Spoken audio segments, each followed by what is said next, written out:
Okay guys, magandang araw.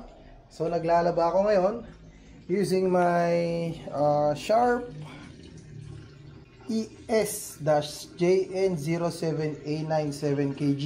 So 1 year ko nang ginagamit itong washing machine na to. Actually mahigit 1 year nyo na.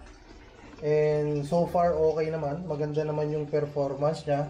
But before kasi may na-encounter akong hindi maganda. So akala ko major problem na, pero actually madali lang palang i-troubleshoot o madali lang palang ayusin.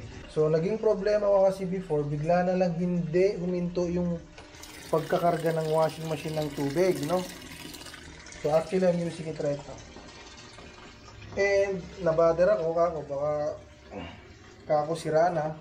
So ang ginawa ko, of course, nag-search na ako kung paano ayusin o kung paano nga i-troubleshoot yung ganung problema. So may mga tutorials naman yan, ano.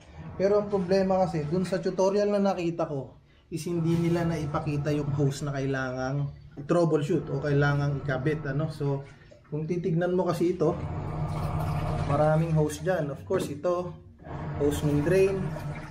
And ang kailangan lang palang ayusin is this one, itong hose na to. Kasi kung minsan, siyempre, pag operational siya, naaalog. Sa katagalan, ito natatanggal. So, all you have to do is ikabit mo lang yan. Itong hose na yan. No? Ito. Pero yung sa akin, yung problema ko medyo mas malala. Kasi, hindi lang tanggal yung hose. No? So, ang nangyari, hinat-ngat ng daga. So, hindi ko alam kung paano nangyari yun. Kung paano nakapasok yung daga dito. Kasi kung titignan mo, wala naman siyang dadaanan, no? So ang hinala ko, baka nakalimutan kong i-close yung itong takip nitong washing machine, and then biglang nakalusot yung daga, no?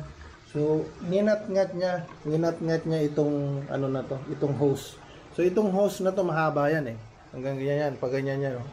Pag ganyan hanggang dito banda yung dulo niyan dito banda sa side na yan, ano? So dito banda yung nangat-ngat sa akin, so I have to remove this part. Ito, kailangan tanggalin to.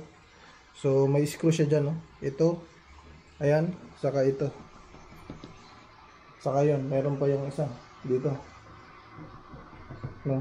So what I did na lang is, kung mapapansin nyo kasi ito, parang hose to ng mga filter ng aquarium, ano? So maraming ganitong hose sa mga pet shop. So ginawa ko, bumili na lang ako ng mas maliit. Yun yung parang ginawa kong connector. And then nirap ko siya ng electrical tape. And gumana naman yung aking DIY na hose, no. So yun lang mga kaibigan. Kapag biglang hindi huminto sa pagkakarga yung washing machine nyo, ito lang yan. Okay, so nasa left side siya. So I think that's it guys, no? So hopefully nakatulong yung aking tip na yun, no? And that's all. Have a nice day.